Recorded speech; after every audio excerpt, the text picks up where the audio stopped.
bienvenue sur Académique en Action. Donc, partir, étudier au nord, réussir sans se perdre. Donc, ce module s'adresse aux étudiants de master recherche, futurs doctorants et surtout les jeunes chercheurs africains souhaitant poursuivre leurs études en Europe, au Canada ou aux États-Unis.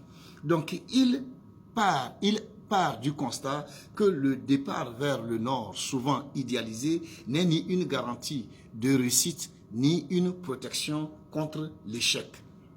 L'objectif est de préparer les étudiants intellectuellement, méthodiquement et surtout mentalement aux réalités de l'université occidentale, les codes implicites, la hiérarchie, les exigences non dites et les rapports de pouvoir académiques. Donc le module vise également à prévenir les pièges institutionnels et à aider les étudiants à transformer leur parcours universitaire en un véritable levier d'émancipation sans renier leur identité ni leur regard scientifique.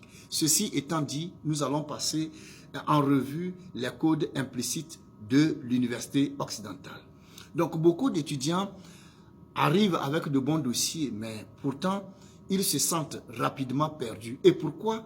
Parce que l'université occidentale fonctionne avec des codes implicites qu'on ne vous explique jamais. Le premier code, c'est le code, la hiérarchie académique. Officiellement, tout le monde est égal.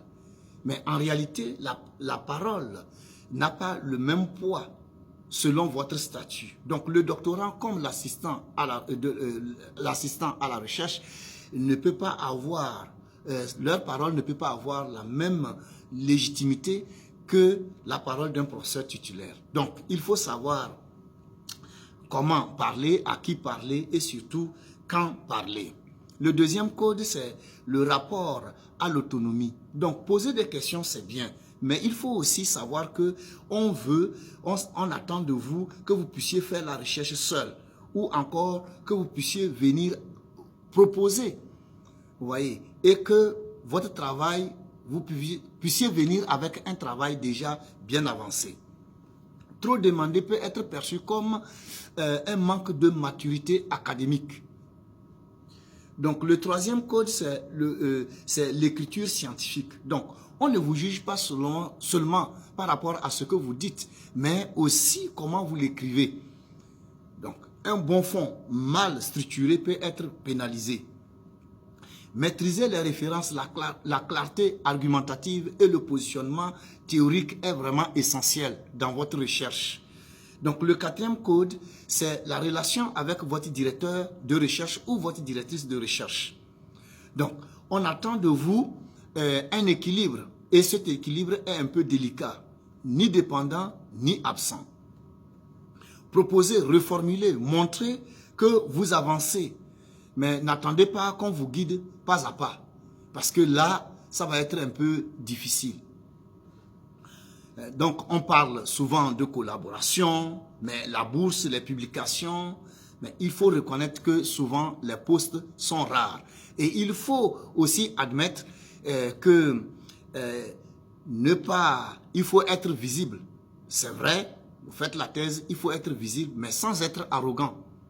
Et il faut être stratégique sans perdre son éthique. Donc, comprendre ces codes, ce n'est pas se renier, c'est apprendre la langue du système pour ne pas s'y perdre. Donc, bienvenue dans l'Académie en Action.